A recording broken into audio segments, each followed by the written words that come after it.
Netflix TV நேயர்களுக்கு வணக்கம். பெருத்துளசி பணியில் பேசுகிறேன். இந்த வாரம் நம்ம சேனல் ஒளிபரப்பாகும் நிகழ்ச்சி லட்சுமிகாந்தன் கொலை வழக்கு திரைப்படத்தை பற்றிய விமர்சனம்.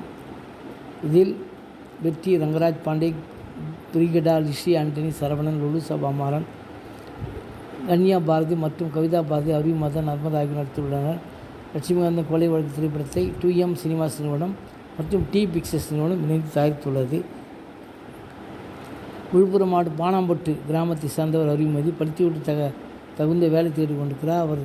அவர் தந்தை குடித்துவிட்டு ஊதாரியாக மனைவிடம் பணம் கேட்டு தொந்தரவு செய்யும் கதாபாத்திரம்.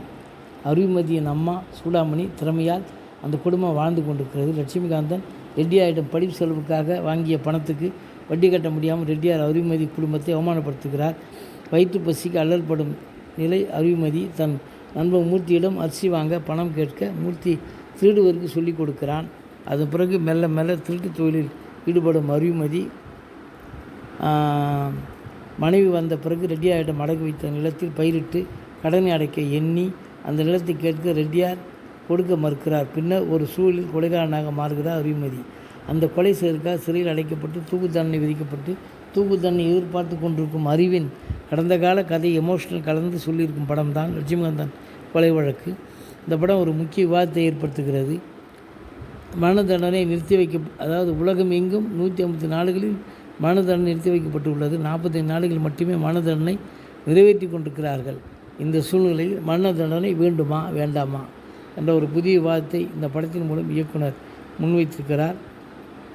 இயல்பான கதாபாத்திரங்கள், பெருமளவில் நம்பகத்தன்மை கொண்ட திரைக்கதை, கதாபாத்திரங்களின் பின்னணிகளுக்கும் அவர்களுடைய உணர்வுகளுக்கும் முக்கியத்துவம் அளிக்கும் அணுகுமுறை, விறுவிறுப்பான காட்சி ஆகியவற்றால் இயக்குனர் தயால் பத்மநாபன் கவனம் இருக்கிறார்.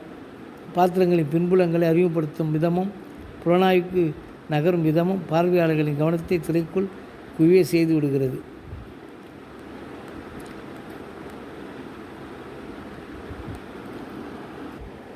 இயக்குனர் தயால் பத்மநாபன் அவர்களின் 22வது படம் கன்னடத்தில் அவர் எடுத்திருக்கிறார். 22 படம் கன்னடத்தில் எடுத்திருக்கிறார். தமிழில் 3வது படம் இது. சமூக அக்கறையோடு கதைக்களை அமைத்து சிறப்பான நடிகர்கள் தேர்வு செய்து நடிக்க வைத்து படத்தை இணைந்து தயாரித்து இயக்குனர் தயால் பத்மநாபன் அவர்களுக்கு உண்மையில் வாழ்த்து சொல்ல வேண்டும். நன்றி, வணக்கம். அடுத்த வாரம் வேறு ஒரு திரைப்படத்தோட செய்தியோடு உங்களை சந்திக்கிறேன்.